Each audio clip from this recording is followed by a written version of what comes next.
بسم اللہ الرحمن الرحیم اللہم صل وسلم وبارک علی سیدنا و مولانا محمد النبی الامی الحبیب العالی القدر العظیم الجاہ وآلہ وصحبہ وبارک وسلم جزاکم اللہ خیرا۔ میرے پیارے آقا صلی اللہ تعالی علیہ وسلم کے پیارے دیوانوں، ایک طویل عرصے کے بعد اور ایک لمبے سفر کے بعد آج آپ کے سامنے پھر حاضر ہونے کی سعادت مجھے نصیب ہوئی۔ برطانیہ اور پھر برطانیہ سے امریکہ اور امریکہ سے حرمین طیبین کی حاضری کے بعد میں یہاں پر حاضر ہوا۔ آقا کریم صلی اللہ علیہ وسلم کی بارگاہ میں اور خانہ کعبہ کے سامنے جتنے بھی یہاں جمعہ کی نماز میں حاضر ہوتے ہیں، یہاں کے ذمہ دار ہیں، خدام ہیں، سب کا سلام سنہری جالیوں کے سامنے بارگاہ رسول میں پیش کیا اور دعائیں کی گئیں۔ اللہ تعالیٰ ان دعاؤں کو قبول فرمائے۔ میں نے اپنے سفر کے دوران جو چیز محسوس کی اور جو چیز آج کے دور میں مسلمانوں کے لیے سب سے زیادہ ضروری ہے، اس کو جاننے کی کوشش کی، تو میں نے سوچا کہ آج گفتگو اسی سے متعلق ہو تاکہ آپ اچھی طریقے سے دور حاضر کے سب سے بڑے مسئلے کو سمجھ سکیں۔ اس وقت سچویشن یہ ہے عالمی سطح پر کہ اب مسلمانوں کو بے عمل بنانے کی کوشش نہیں کی جا رہی، اگر کی بھی جا رہی ہے تو اس سے زیادہ کوشش مسلمانوں کے سینے سے اسلام کو نکالنے کی کوشش کی جا رہی ہے۔ اور آپ کو یہ جان کر حیرت ہوگی کہ وہ بچے جو کالج اور یونیورسٹی میں پڑھتے ہیں اور جن کا گھریلو ماحول یا دوستانہ ماحول دینداروں کے ساتھ نہیں ہے، ان کی پوزیشن یہ ہو چکی ہے کہ میرا جملہ ذہن کے اندر محفوظ کر لیں کہ معاذ اللہ وہ اسلام کو ایک بوجھ اپنے اوپر سمجھ رہے ہیں۔ یہ مت کرو، یہ مت کرو، یہ مت دیکھو، یہ مت کھاؤ، یہ مت پیو، یہ کیا ہے؟ اس طریقے کے سوالات آج کے کالج اور یونیورسٹی کے طلباء کر رہے ہیں۔ بلکہ ایک عام سی بولی شروع ہو چکی ہے، ارے مولانا بسم اللہ پڑھ کے سب کھا لو، سب چلتا ہے۔ یہ بے ایمانی کی طرف بڑھنے کی پہلی سیڑھی ہے۔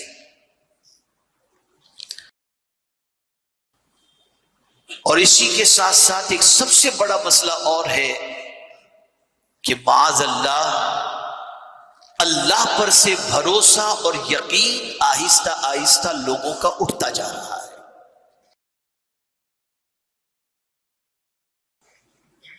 اور پوری دنیا یہ کوشش کر رہی ہے کہ سائنس کا غلبہ اتنا ہو جائے کہ آدمی قدرت کے مقابلے کے اندر معاذ اللہ سائنس ہی کو ترجیح دینا شروع کر دے۔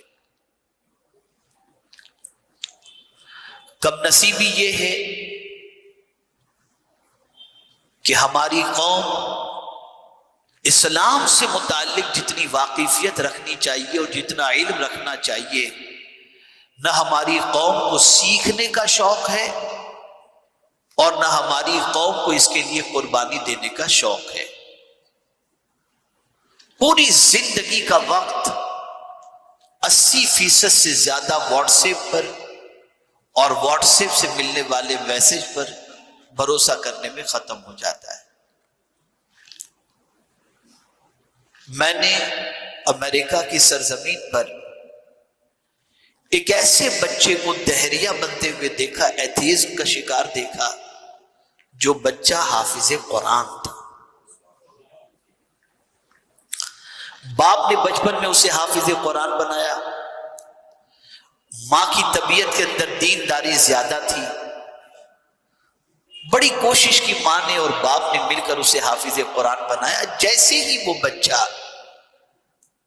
کالج اور یونیورسٹی میں پہنچا اور اس کے بعد ماحول کا اثر اس کے اوپر طاری ہوا اور ماحول کا اثر اس نے قبول کیا، اور آہستہ آہستہ وہ دہریت کی طرف بڑھتا چلا گیا، اور ماں باپ کو محسوس ہوا کہ نہ یہ نماز پڑھتا ہے اور بہکی بہکی باتیں کرتا ہے۔ تو باپ نے اس سے کہا، بیٹے تو حافظ قرآن ہو کر ایسی بات کر رہا ہے؟ تو جملہ سنیے بچے نے کیا کہا، کیا مجھے پوچھ کر آپ نے حافظ قرآن بنایا تھا؟ معاذ اللہ، آپ نے تو میری زندگی خراب کر دی، میرا بچپنا برباد کر دیا۔ یہ جملہ کہا جا رہا ہے۔ بڑے بے خبر ہیں ہم، دنیا کے حالات سے بے خبر ہیں، قوم کے حالات سے بے خبر ہیں، ہمیں کہاں لے جایا جا رہا ہے اس کی طرف ہماری توجہ نہیں، اور ہم بالکل ایک بکری کی طرح، ایک بھیڑیے کی طرح، ایک بھیڑ کی طرح، ہم جہاں دنیا ہمیں لے جا رہی ہے ہم اس کی طرف بڑھتے جا رہے ہیں، اور ہماری سوچ کبھی بھی یہ نہیں بنتی کہ اسلام ہمیں کس طرف جانے کا حکم دیتا ہے اور کس طرف جانے کا حکم نہیں دیتا۔ اس وقت کا سب سے بڑا مسئلہ یہ ہے کہ آدمی اپنے ایمان کی حفاظت کرے، ہر حال کے اندر ایمان پر ثابت قدم رہے، حالات کیسے ہی کیوں نہ بن جائیں لیکن دامن اسلام اس کے ہاتھوں سے چھوٹنے نہ پائے۔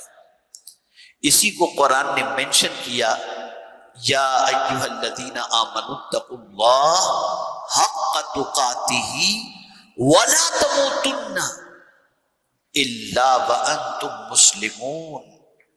اے ایمان والو، اللہ سے ڈرو جیسا کہ اس سے ڈرنے کا حق ہے،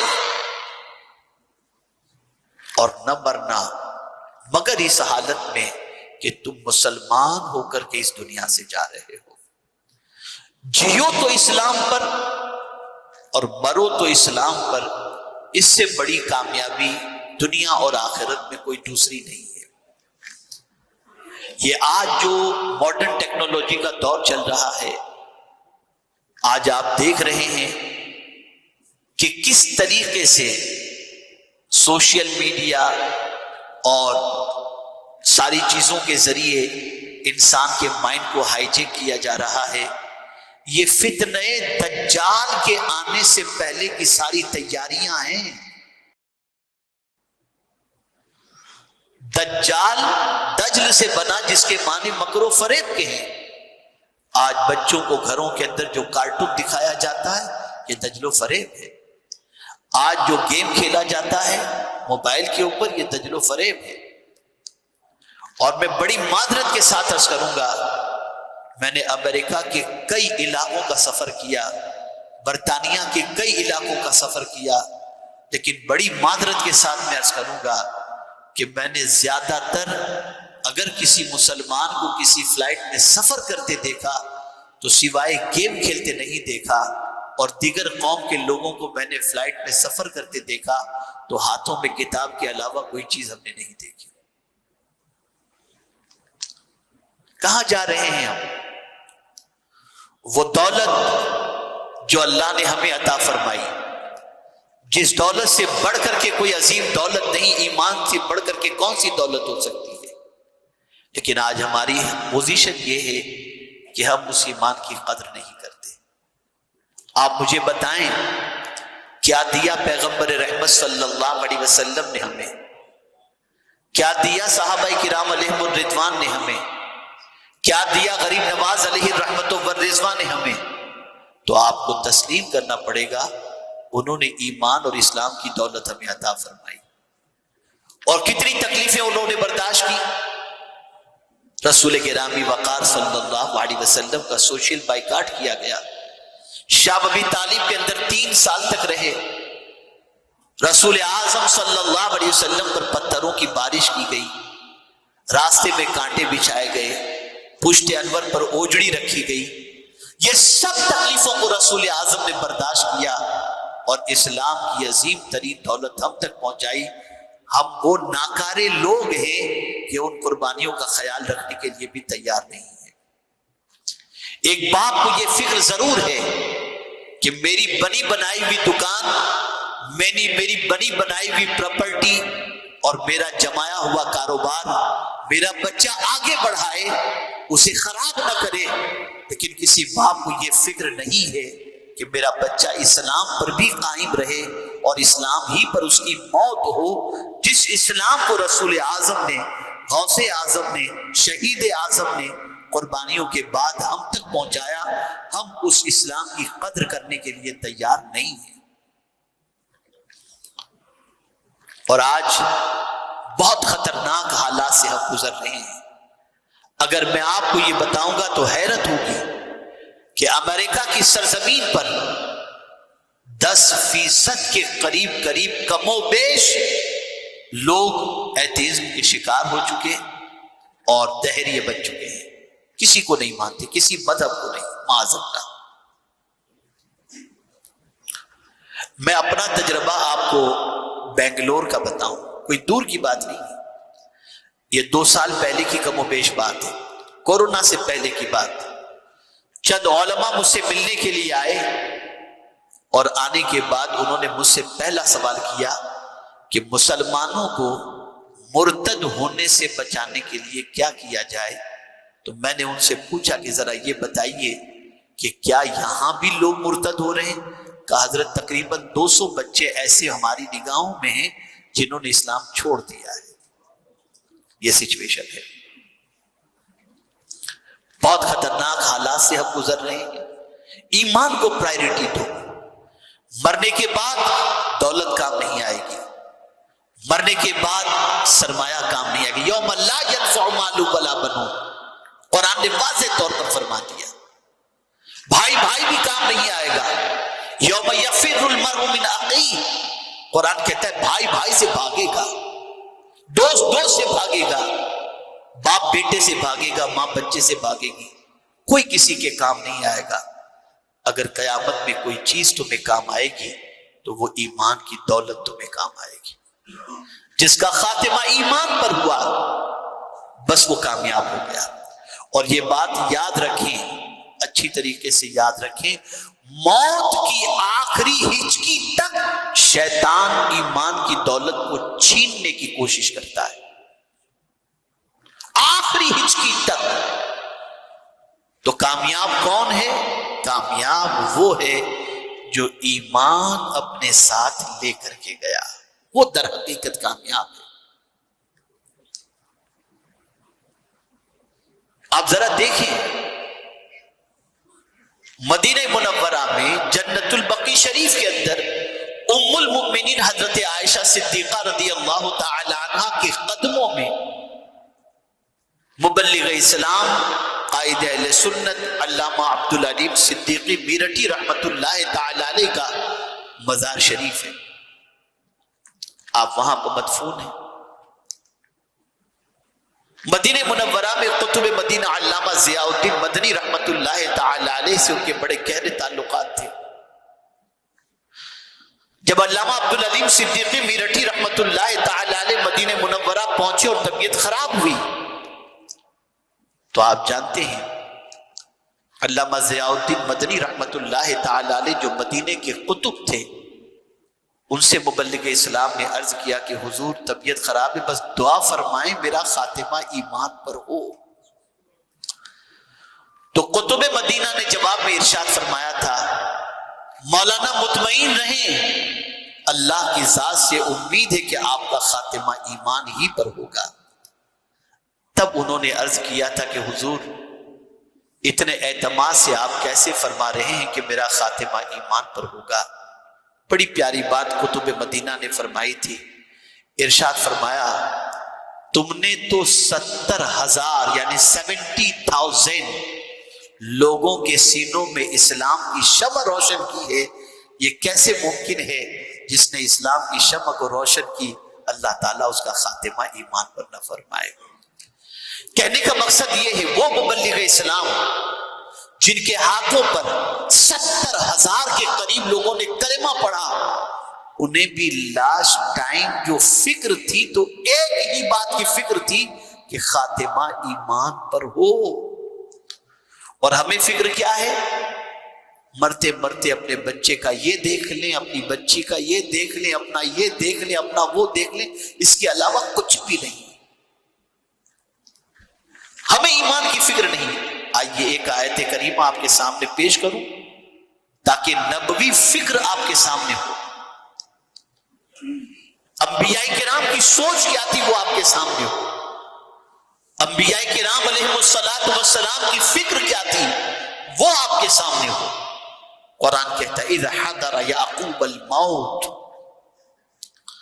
اذ قال لبنیہ ما تعبدون من بعدی قالوا نعبد الہک وَإِلَٰهَ آبَائِكَ إِبْرَاهِيمَ وَإِسْمَاعِيلَ وَإِسْحَاقَ إِلَٰهًا وَاحِدًا وَنَحْنُ لَهُ مُسْلِمُونَ۔ جب حضرت یعقوب علیہ السلام نے محسوس کیا کہ میری زندگی بڑی مختصر ہے اور عنقریب اس دار فانی سے میں دار بقا کی طرف کچھ کر جاؤں گا، تو حضرت یعقوب علیہ السلام نے کیا کیا؟ اپنے بیٹوں کو، اپنے پوتوں کو، سب کو جمع کیا۔ توجہ چاہوں گا، سب کو جمع کیا اور ایک سوال پوچھا ما تعبدون من بعدی، میرے اس دنیا سے چلے جانے کے بعد تم کس کی عبادت کرو گے؟ قربان جائیے اس تربیت پر کہ بیٹے پوتے سب نے کیا کہا؟ قالو نعبد الہک وَإِلَٰهَ آبَائِكَ إِبْرَاهِيمَ وَإِسْمَاعِيلَ وَإِسْحَاقَ إِلَٰهًا وَاحِدًا وَنَحْنُ لَهُ مُسْلِمُونَ۔ سب نے کیا کہا؟ ہم آپ کے رب کی عبادت کریں گے، ابراہیم کے رب کی عبادت کریں گے، اسماعیل کے رب کی عبادت کریں گے، اسحاق علیہ السلام کے رب کی عبادت کریں گے، ایک اللہ کی عبادت کریں گے اور ہم مسلمان رہیں گے۔ ایک باپ کو فکر سب سے زیادہ یہ ستانی چاہیے کہ مرنے سے پہلے اپنے بچے کی زندگی کو اس حال میں دیکھے کہ بیٹا اسلام پر ثابت قدم ہے یا نہیں، اور اپنے بچے کا ماحول ایسا تو نہیں ہے کہ اس کے سینے سے اسلام کی شمع گل ہو جائے گی۔ اس چیز کا خاص طور پر خیال رکھنا یہ آج کے دور کی بہت بڑی ضرورت ہے۔ اس لیے میری گزارش ہے کہ آپ اس چیز کی فکر کریں اور ایمان کو اپنے لیے سب سے اہم اور سب سے ضروری سمجھتے ہوئے اپنے بھی ایمان کی فکر کریں اور اپنی اولاد کی بھی ایمان کی فکر کریں۔ آج کے دور میں تحفظ ایمان سے بڑھ کر کے کوئی دوسری دولت نہیں۔ اللہ مجھے آپ کو سب کو توفیق نصیب فرمائے۔ وما علینا الا البلاغ